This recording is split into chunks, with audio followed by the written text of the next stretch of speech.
Hello बच्चों, आप सभी का स्वागत है हमारे फिर से एक नए वीडियो में। तो आज हम लेके आने वाले हैं बिहार बोर्ड मैट्रिक परीक्षा 2026 का जो आपका सब्जेक्ट है रसायन शास्त्र, जिसमें आप लोग को एनसीईआरटी एससीईआरटी बोर्ड के लिए ठीक है ये संपूर्ण निचोड़ है, जिसमें से प्रीवियस ईयर क्वेश्चंस भी है और थ्योरी के क्वेश्चंस भी है आप लोग को, और ऑब्जेक्टिव भी क्लास होंगे। ठीक है, तो आप लोग अगर हमारा एनसीईआरटी बैच ज्वाइन करना चाहते हैं तो हमारे ऐप पर जाइए, प्ले स्टोर पर अवेलेबल है, जिसका नाम है साइंस प्लस, जिसमें आप लोग को फ्री केवल साइंस के पूरे क्लास आप लोग को फ्री चलेंगे। ठीक है, आज 1 सितंबर से आप लोग को डेली वीडियो मिलते रहेंगे केवल साइंस क्लास के। ठीक है, तो यहाँ पर देखिए आप लोग को क्या क्या फीचर्स मिलने वाला है। यानी एनसीईआरटी स्पेशल कोर्स है, जिसमें आप लोग को केवल साइंस में 95 प्लस लाना है।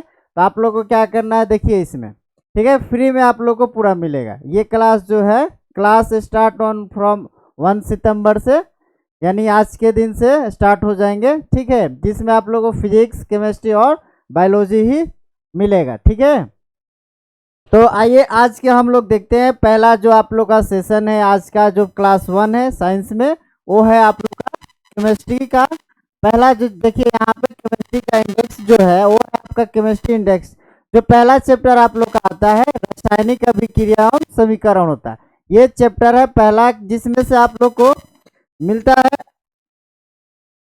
लोग को लगभग इसमें से 2025 में लगभग क्वेश्चन फर्स्ट या सेकेंड सेटिंग में इसमें से क्वेश्चन आप लोग को 2 या 3 क्वेश्चन आप लोग को देखने को मिला था। ठीक है, तो दूसरे चैप्टर है अम्ल क्षारक एवं लवण होता है। तीसरा चैप्टर है आप लोग का धातु एवं अधातु, और चौथा चैप्टर है कार्बन एवं उसके यौगिक और तत्वों का आवर्त वर्गीकरण होता है। ठीक है, इसमें से सबसे ज़्यादा चैप्टर जो होता है धातु और कार्बनिक यौगिक, ये 2 चैप्टर सबसे इम्पोर्टेंट होता है। ठीक है, क्योंकि सबसे क्वेश्चन ज़्यादा इसी चैप्टर से पूछे जाते हैं, चैप्टर 3 और चैप्टर 4 के चैप्टर से। ठीक है, तो आइए हम देखते हैं आज के पहला क्लास में चैप्टर 1 के कुछ लेक्चर्स आप लोग को दिखाना है। ठीक है, देखिए चलिए।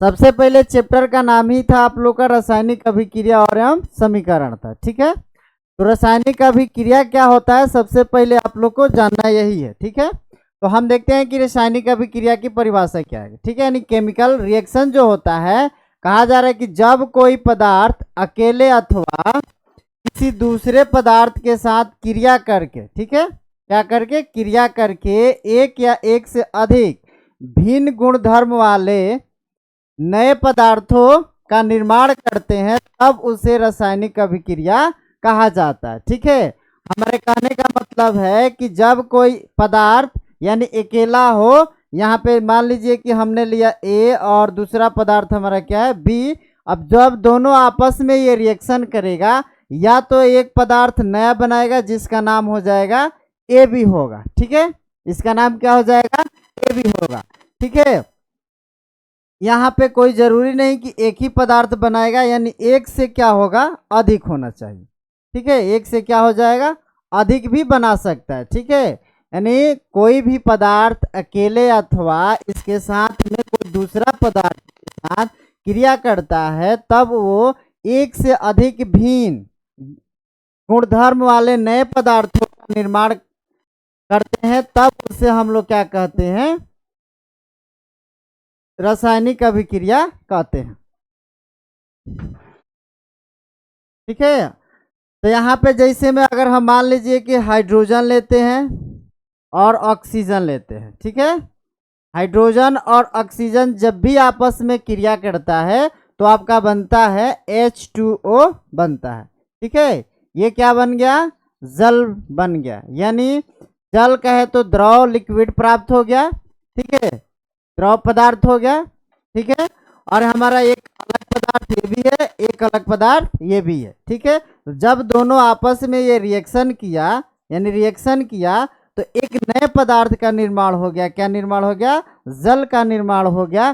ठीक है, लेकिन अब हमें ये समझना है कि हमको कैसे पता चलेगा कि ये अभिक्रिया हुआ है या नहीं हुआ है। ठीक है, ये कैसे हमको पता करना है, तो आइए हम पता करते हैं कि कैसे अभिक्रिया होती है। ठीक है, चलिए देखते हैं।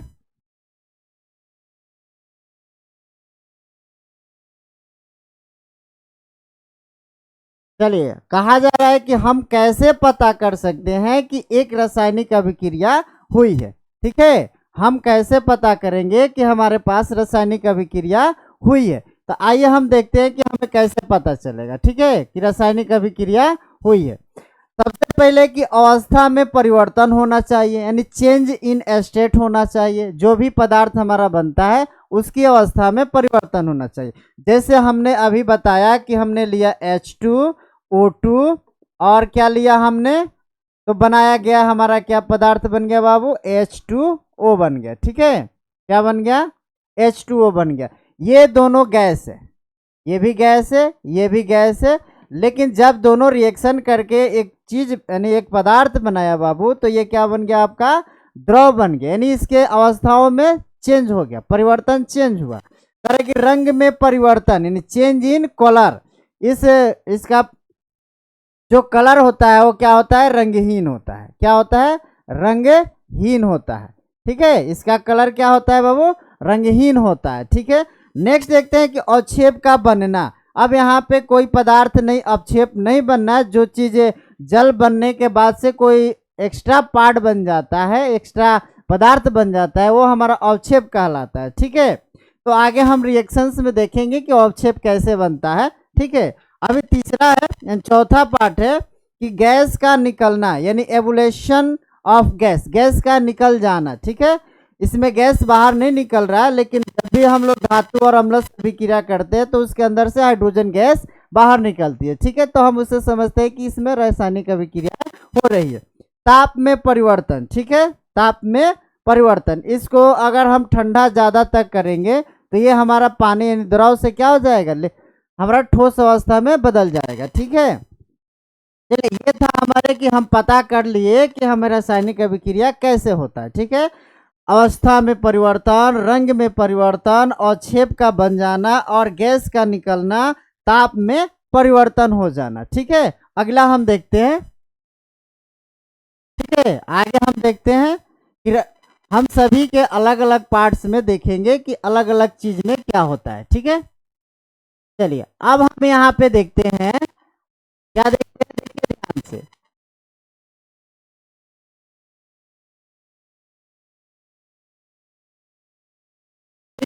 लिखा है कि लेड नाइट्रेट का घोल कैसा होता है, रंगहीन होता है। जब हम पोटेशियम आयोडाइड का घोल में मिलाते हैं तो हमें प्राप्त क्या होता है, पोटेशियम नाइट्रेट और लेड आयोडाइड, जिसका नाम बनता है अभी पीला अवक्षेप प्राप्त होता है। ठीक है, ये क्वेश्चन आता है कि लेड आयोडाइड जो होता है, ठीक है, पीबी, ये पीबी जो होता है, ये यहाँ से आप लोग को पूछा जा सकता है। ठीक है, ये पूछा जा सकता है कि लेड आयोडाइड का रंग कैसा होता है, कैसा होता है, रंग जो होता है वो कैसा होता है, तो रंग इसका कैसा होता है, पीला होता है, पीला अवक्षेप में प्राप्त होता है। ठीक है, पीला अवक्षेप में प्राप्त हो जाता है। ठीक है, आगे हम देखते हैं कि बेरियम क्लोराइड, ठीक है, बेरियम क्लोराइड कैसा रंग होता है, रंगहीन होता है। जब ये तनि सल्फ्यूरिक अम्ल के साथ, यानी ये भी रंगहीन होता है, जब यह अभिक्रिया करता है तो हाइड्रोजन क्लोराइड प्लस में सल्फ्यूरिक अम्ल जो कि रंगहीन प्राप्त होता है। ठीक है, कैसे प्राप्त होता है, रंगहीन प्राप्त हो जाता है। ठीक है, नेक्स्ट देखते हैं आपका पार्ट, नेक्स्ट अगला पार्ट है आपका आगे वाला है, तीसरा नंबर उदाहरण है कि जिंक प्लस तनु हाइड्रोक्लोरिक अम्ल जब रिएक्शन करता है, अभिक्रिया करता है, तो जिंक क्लोराइड प्लस हाइड्रोजन प्राप्त होता है। ठीक है, हाइड्रोजन प्राप्त होता है। और वही जिंक प्लस तनु सल्फ्यूरिक अम्ल के साथ जब भी अभिक्रिया करता है तो क्या प्राप्त होता है, zinc sulphate plus hydrogen gas प्राप्त होता है। अभी हम आप लोग को बताए हैं कि जब भी धातु और अम्ल की अभिक्रिया होती है तो ये हमारे पास क्या प्राप्त होता है, लवण प्लस हाइड्रोजन गैस यानी H2 प्राप्त होते हैं। ठीक है, ये याद रखिएगा क्योंकि वेरी वेरी इंपॉर्टेंट यहाँ से सवाल बन सकते हैं आप लोग को। ठीक है, क्योंकि एनसीईआरटी की संपूर्ण यहाँ पे आप लोग को पूरे के पूरे आप लोग को बताया जाएगा। ठीक है, इस वीडियो में। ठीक है, चलिए आगे देखते हैं कि यहाँ पे बिना बुझा हुआ चूना, जल बुझा हुआ चूना को यानी क्या करता है, जब जल में मिलाते हैं तो बुझा हुआ चूना प्लस में क्या प्राप्त हो जाता है, ऊष्मा प्राप्त हो जाता है। ठीक है, इसे आप लोग को यहाँ पे 5 रिएक्शन हम लोग देख लिए कि 5 रिएक्शन कैसे प्राप्त होता है। यहाँ पे देखिए निकला ना कि ताप में परिवर्तन, अवस्था में परिवर्तन, अवक्षेप का बनना और गैस का निकलना ताप में परिवर्तन होता है। ठीक है, तो इस तरह से आप लोग को, ठीक है, चलिए अब हम देखते हैं आगे। जैसे यहाँ पे दिया हुआ है कि मैग्नीशियम फीते को जलाने से मैग्नीशियम ऑक्साइड का सफेद चूर्ण बनता है। यहाँ क्या हो रहा है कि अवस्था में परिवर्तन हो रहा है। किसमें परिवर्तन हो रहा है, अवस्था में। कहा जा रहा है कि मैग्नीशियम फीते को जलाया जाता है तो जलाने के बाद हमें मैग्नीशियम ऑक्साइड प्राप्त होता है, यानी क्या प्राप्त होता है, MgO प्राप्त होता है। कह रहा है कि का ऑक्साइड यानी कैसा, इसका रंग कैसा होता है, सफेद होता है। ये भी कई बार आप लोग को एग्जाम में पूछा गया है कि मैग्नीशियम ऑक्साइड का रंग कैसा होता है, तो रंग जो होता है वो कैसा होता है आपका, सफेद होता है। ठीक है, सफेद होता है। अब यहाँ अवस्था में क्या हो जा रहा है, परिवर्तन हो जा रहा है, अवस्था में परिवर्तन हो जा रहा है। ठीक है, दूसरा कह रहा है, दूसरा एग्जाम्पल आपका लेते हैं कि लेड नाइट्रेट एवं पोटेशियम आयोडाइड यानी घोल के बीच जब अभिक्रिया करते हैं तो कैसा अवक्षेप बनता है, अवक्षेप बन गया एवं रंग में क्या हो रहा है, यहाँ पे परिवर्तन हो जा रहा है। तो ये ऐसे रिएक्शन होते हैं, आपके एक एक रिएक्शन की चीजें हैं जो यहाँ पे बेरियम क्लोराइड के घोल में जब तनु सल्फ्यूरिक अम्ल मिलाने पर बेरियम सल्फेट का श्वेत अवक्षेप प्राप्त होता है। कैसा प्राप्त होता है, श्वेत अवक्षेप प्राप्त होता है। अगला है कि जिंक एवं तनु हाइड्रोक्लोरिक अम्ल या तनु सल्फ्यूरिक अम्ल के बीच जब अभिक्रिया में गैस निकलता है तो एवं ताप में क्या होता है, परिवर्तन होते हैं। ठीक है, ताप में परिवर्तन कराए जाते हैं। ठीक है, यहाँ पे अब है 5वां रिएक्शंस के जो आपके पॉइंट थे कि बिना बुझा हुआ चूना में जल मिलाने से अत्यधिक ऊष्मा एवं उत्पन्न हो जाती है। ठीक है, जब हम कैल्शियम ऑक्साइड प्लस H2O मिलाते हैं तो यहाँ पे क्या होता है, कैल्शियम हाइड्रोक्साइड, ठीक है, और प्लस में क्या प्राप्त होता है, आपके ऊष्मा प्राप्त होता है, यानी ताप में परिवर्तन हो जाते हैं। ठीक है, क्या होते हैं, ताप में परिवर्तन हो जाते हैं। ठीक है, ताप में परिवर्तन हो जाते हैं, यहाँ पे ये होता है। अब हम आगे चलते हैं कि रासायनिक अभिक्रिया में, यहाँ पे वेरी वेरी इंपॉर्टेंट यहाँ पे टॉपिक है यहाँ। ठीक है, आपका अभिकारक जिसको रिएक्टेंट एवं रासायनिक अभिक्रिया के फलस्वरूप बने पदार्थ को हम लोग क्या कहते हैं, उत्पाद कहते हैं। जैसे अभी आप लोग एग्जाम्पल अभी हमने दिया कि कैल्शियम ऑक्साइड से हमारा क्या बन गया, कैल्शियम, सॉरी यहाँ पे हम लोग देखते हैं कि कैल्शियम ऑक्साइड के अंदर हमने जल मिलाया तो हमें जो एक उत्पाद प्राप्त हो गया वो हो गया कैल्शियम हाइड्रोक्साइड, जिसको हम लोग बिना बुझा हुआ क्या बोलते हैं, बुझा हुआ चूना बोलते हैं। ठीक है, और ये बिना बुझा हुआ चूना है, जब इसके अंदर जल डाला जाता है तो क्या प्राप्त होता है, बुझा हुआ चूना, और इसमें ऊष्मा उत्पन्न होता है। तो अभी हमने ये एक रिएक्शन देखा जिस रिएक्शन में आप लोग को कैल्शियम ऑक्साइड और जल दोनों मिला है, तो ये हमारा क्या कहलाता है, रासायनिक अभिक्रिया में भाग लेने वाले पदार्थ क्या कहलाते हैं, अभिकारक कहलाते हैं। ये हमारा क्या हो जाएगा, अभिकारक होता है। ठीक है, अभिकारक होता है, ये हो गया आपका अभिकारक। और जिससे हम लोग को ये प्राप्त हुआ इसको हम लोग क्या कहते हैं, उत्पाद बोलते हैं, यानी प्रोडक्ट बोलते हैं।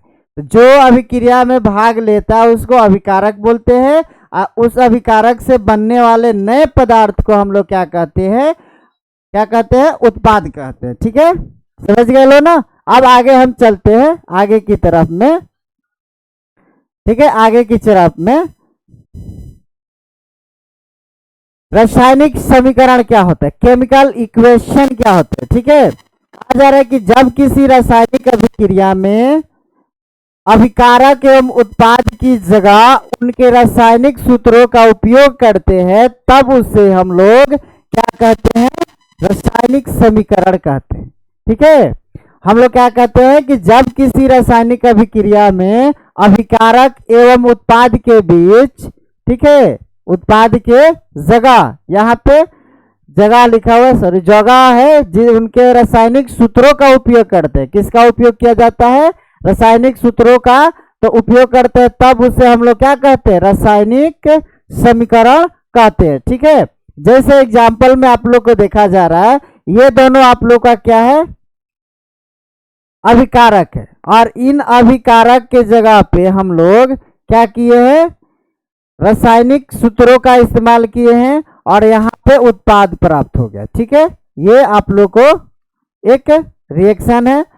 यहाँ पे मैग्नीशियम और ऑक्सीजन जब आपस में मिले तो ये क्या हुए, मैग्नीशियम ऑक्साइड प्राप्त हो गए, और यहाँ पे जिंक और सल्फर युक्त अम्ल जब प्राप्त मिले तो जिंक सल्फेट और हाइड्रोजन गैस मिले।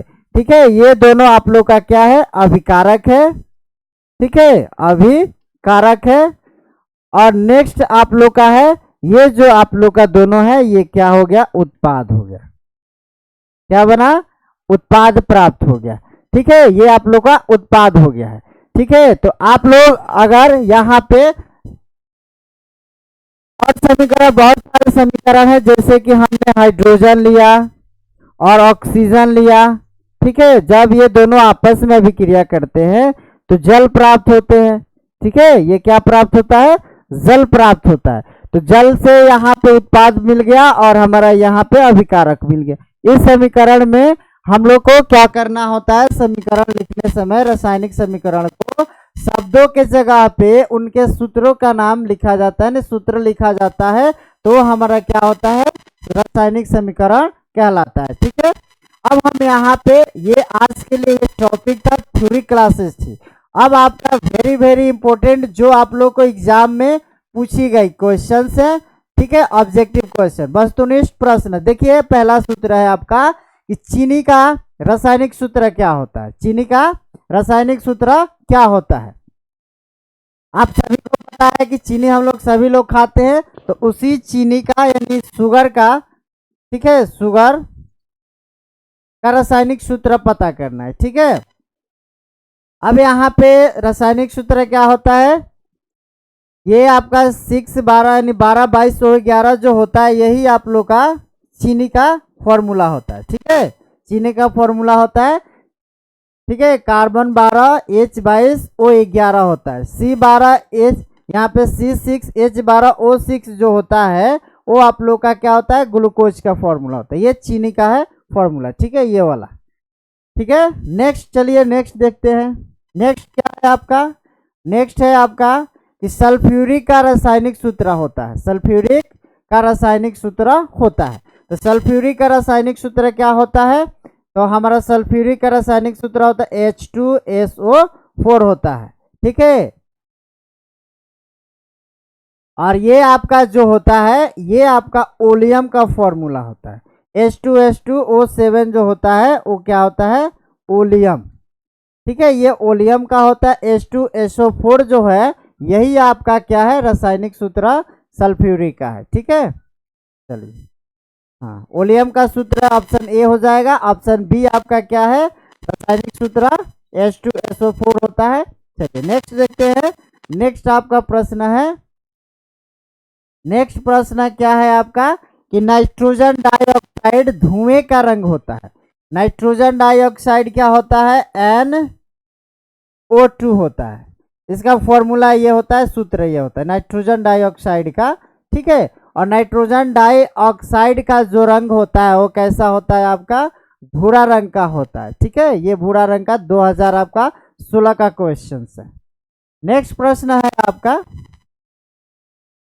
नेक्स्ट प्रश्न है कि निम्नलिखित में से कौन समीकरण संतुलित नहीं है। इसमें से आपको बताना है कि समीकरण कौन इसमें से संतुलित नहीं है। ठीक है, तो संतुलित समीकरण,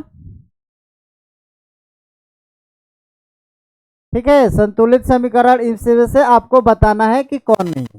ठीक है, आप लोग को संतुलित समीकरण बताना है। ठीक है,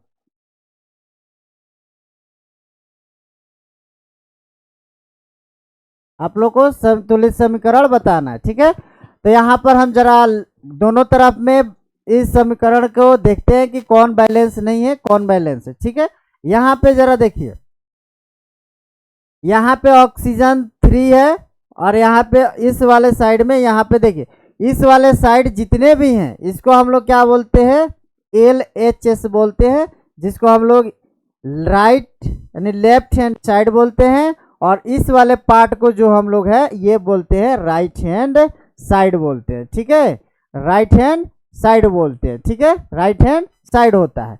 तो 2H2O यानी हाइड्रोजन यहाँ 4 की संख्या में है, हाइड्रोजन 4 की संख्या है, बराबर है। ठीक है, और ऑक्सीजन यहाँ पे कितना है, ऑक्सीजन O2 है, तो यहाँ पे ऑक्सीजन छूट गया है जरा। ठीक है, ऑक्सीजन यहाँ पे ले लेते हैं।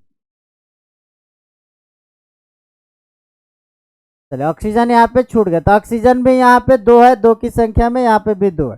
ठीक है, ये आपका बैलेंस है, ये आपका बैलेंस है। हमसे पूछा गया है कि समीकरण संतुलित नहीं, ये संतुलित है। ठीक है, ये संतुलित है। अब यहाँ पे पोटेशियम 2 है, पोटेशियम 2 है, बराबर है। क्लोरीन यहाँ पे 2 है, क्लोरीन यहाँ पे भी 2 है, बराबर है। और ऑक्सीजन यहाँ पे 3 दूना 6, ऑक्सीजन भी 3 दूना 6, ये भी बराबर है। तो ये भी ऑप्शन आपका नहीं होगा। ठीक है, ये भी ऑप्शन आपका नहीं होगा। हाइड्रोजन 2 है, हाइड्रोजन इधर 2 है, क्लोरीन भी 2 है, क्लोरीन भी 2 है, ये भी बराबर है। तो ठीक है, अब यहाँ पे आप लोग का ये भी आपका संतुलित है। अब आपसे पूछा गया है यानी संतुलित है, तो ये गलत है, इसको क्वेश्चन के हिसाब से गलत है। और जो आपका बच जा रहा है वही आपका सही है। यहाँ पे डायरेक्ट देखिए, हाइड्रोजन 3 दूना ऑक्सीजन 3 दूना कितना हुआ, 6, और यहाँ 2 2 4 और 1 ये 5। तो ऑक्सीजन दोनों तरफ में बराबर नहीं है, इसलिए इस क्वेश्चन का आंसर आपका क्या हो जाएगा, ऑप्शन नंबर डी हो जाएगा। ठीक है, आगे की तरफ चलते हैं, आगे की तरफ। ठीक है, अगला प्रश्न देखते हैं, प्रश्न संख्या 5 है। ठीक है, कहा जा रहा है खड़िया का रासायनिक सूत्र होता है, खड़िया का रासायनिक सूत्र होता है। ठीक है, खड़िया का रासायनिक सूत्र क्या होता है। ऑप्शन है MgCO3 Na2CO3 CaCO3 MgHCO3 whole twice में है। ठीक है, तो खड़िया का सूत्र जो होता है CaCO3 होता है। ठीक है, CaCO3 होता है खड़िया का सूत्र। ऑप्शन नंबर सी इसका राइट आंसर हो जाएगा। लेकिन आपको याद रखना है कि हम इसको बोलते हैं संगमरमर। क्या बोलते हैं, संगमरमर का भी ये फॉर्मूला होता है। ठीक है, 2024 का ही प्रश्न भी है। ठीक है, ये संगमरमर का भी फॉर्मूला होता है। और इसको हम लोग क्या बोलते हैं, लाइमस्टोन, जिसको हम बोलते हैं लाइमस्टोन। ठीक है, इसको लाइमस्टोन भी बोला जाता है। ठीक है, इसको हम लोग क्या बोलते हैं। एक और आपसे यहाँ पे भी पूछा जाता है कि यहाँ पे आप लोग बुझा हुआ चूना का नाम बताएं। ठीक है, बुझा हुआ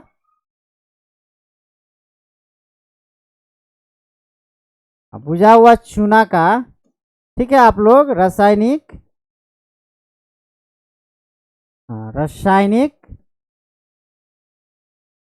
सूत्र कमेंट में आप लोग बताएं। ठीक है, कमेंट में बुझा हुआ चूना का बताएं। और आपको मैं बता देता हूं कि बुझा हुआ चूना को, ठीक है, दीवारों पर सफेदी करने के लिए, ठीक है, करने के लिए उपयोग किया जाता है। ठीक है, अब आप लोग को इसी का फॉर्मूला बताना है कि क्या होता है, किया जाता है। ठीक है, किया जाता है, दीवारों पे सफेदी करने के लिए किया जाता है। ठीक है, तो आप लोग कमेंट में बुझा हुआ चूना का आप लोग रासायनिक नाम और सूत्र भी बता सकते हैं। ठीक है, चलिए आपसे दूसरा क्वेश्चन है, 6 नंबर क्वेश्चन है कि ग्लूकोज का रासायनिक सूत्र क्या होता है, यानी निम्नलिखित में से कौन होता है। ये 2024 का ही प्रश्न है, ये भी है। C2H5OH ये अल्कोहल होता है, मेथनॉल का फॉर्मूला है। C6H6O6 ये भी नहीं होता है। और ये आप लोग का किसका फॉर्मूला होता है, बेंजीन का। किसका फॉर्मूला है, बेंजीन का होता है। अब बेंजीन का फॉर्मूला हो गया तो बेंजीन का रिंग भी पता होना चाहिए, क्योंकि ये भी क्वेश्चन आप लोग को पूछा गया है। ठीक है, कि बेंजीन का फॉर्मूला क्या होता है, तो ये आप लोग का बेंजीन का फॉर्मूला हो गया। ठीक है, ये रिंग हो गया, बेंजीन का रिंग हो गया, संरचना। ठीक है, ये बेंजीन का संरचना होता है। ठीक है, अब यहाँ पे 3 तो हो गया कि ग्लूकोज का C6H12O6 ऑप्शन नंबर सी इसका राइट आंसर होता है। ठीक है, अगला प्रश्न देखते हैं।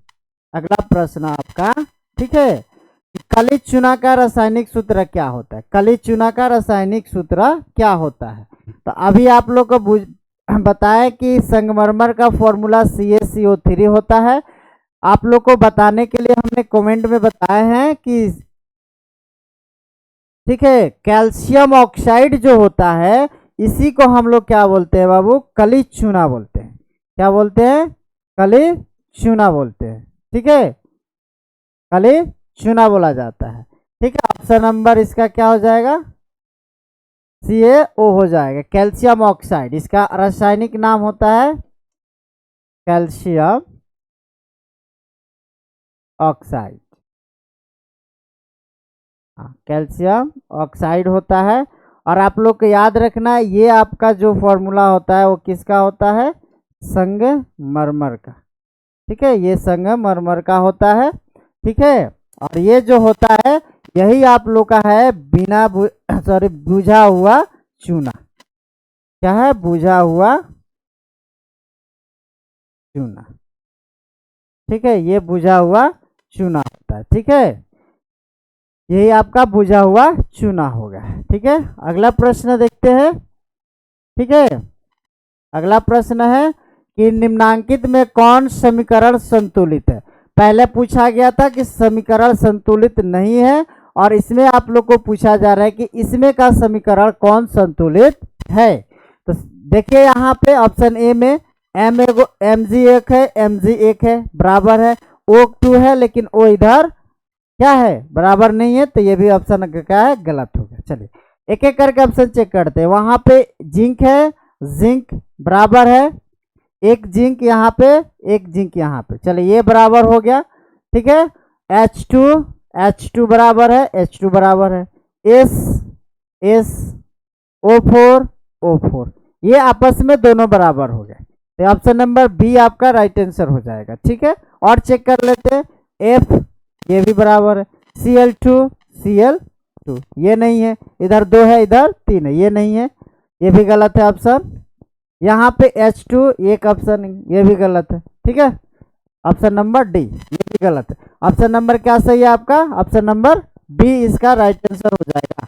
ठीक है, तो आप लोगों के लिए हमने थ्योरी कराया, थ्योरी के साथ साथ ऑब्जेक्टिव कराया, जो कि आप लोग को वेरी वेरी इंपॉर्टेंट होता। ऐसा ही आप लोग ये जितने भी क्वेश्चन आप लोग देख रहे हैं, जितने भी टॉपिक देख रहे हैं, ये सभी के सभी NCERT से ली गई है, जो आपको हर एग्जाम में सबसे बेहतरीन बताता है। आप लोग को एग्जाम में आने के लिए ये क्वेश्चन बहुत डायरेक्टली क्वेश्चन आने की संभावना रहती है इसे। ठीक है, डायरेक्टली क्वेश्चन इसे आने की संभावना ज़्यादा बनी रहती है, इसलिए NCERT को सबसे पहले आप लोग पढ़ना सीखिए, जो कि आप लोग हम आपको लेकर आए हैं NCERT के बैच।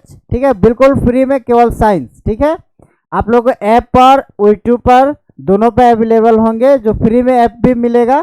ठीक है, चलिए आप सभी का धन्यवाद जो हमारे इस वीडियो से जुड़े रहे। ठीक है, और आने वाले और भी वीडियो में ऐसा ही जुड़े रहे। Thank you my dear student.